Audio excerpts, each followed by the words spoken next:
Dawn, I got some combat tips for you in this video. Any questions, drop them down in the comments down below and don't forget to hit that like button. My first tip during a fight would be keep your enemy in sight at all times, because if you don't know where the enemy is, he might surprise you with an attack that could cause a lot of damage. If you know what he does and when, you can then counter him. For example, after an attack from this sawtooth, he's recovering, so then I can, let's say, hit him with my spear. You also know when they will attack because the red eyes that start flashing.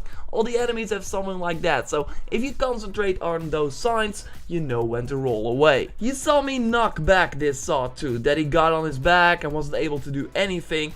And this is actually a skill that I used a lot in Horizon Zero Dawn versus smaller but also versus larger enemies. Going for the knockback skill early on really gives you an advantage, because when the enemy is knocked down, he can't do anything, and you can also follow up with a critical hit that does a lot of damage. Okay, I already discussed this in my regular tips and tricks video, so let's get back to the hunting. One skill that I found super handy when fighting machines, aka bosses in the game, was the double shot and triple shot skill. With these skills you shoot 2 and with triple shot even 3 arrows at the same time. Shoot at the weak point of the enemy and it will immediately break, and this can really give you the upper hand. For example, against his Thunderjaw, if you kill the machine guns on his head, he will not be able to use them, so then you know that you can't expect that attack anymore. With double shot and triple shot, you only need one hit to get the job done if you really aim right.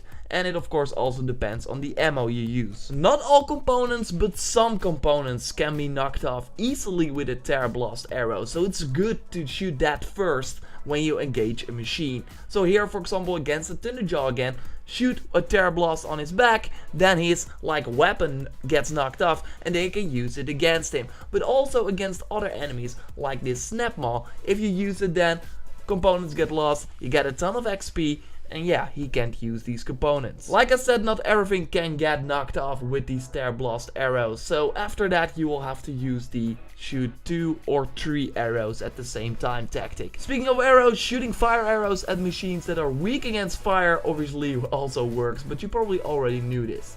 It's smart to scan the machine before you engage and then see, they're weak against fire arrows, let's use that. But you will see that using 1 fire arrow at a time doesn't really do much. Shooting 3 at once though really helps. The machine will get burned and get a lot of damage over time and can really give you the upper hand. You see the burning icon on top of the health bar of the machine, and sometimes you can just wait before they die because they get so much damage over time. This is another great use of the double and triple arrow, because elemental arrows that you shoot 2 or 3 at a time, it's way more effective. Another skill that I praised in my other tips and tricks video is the Thinker. That will let you change modifications without them getting destroyed. And this is great because when fighting different kind of machines, it's also super handy to change your modifications accordingly. For example, against the Snapmaw, you want to use these freeze damage reductions, so you will simply not feel the pain from these freeze bombs. Against the Thunderjaw and other enemies that charge at you, you want to have melee damage reduction because their range attacks can easily be blocked.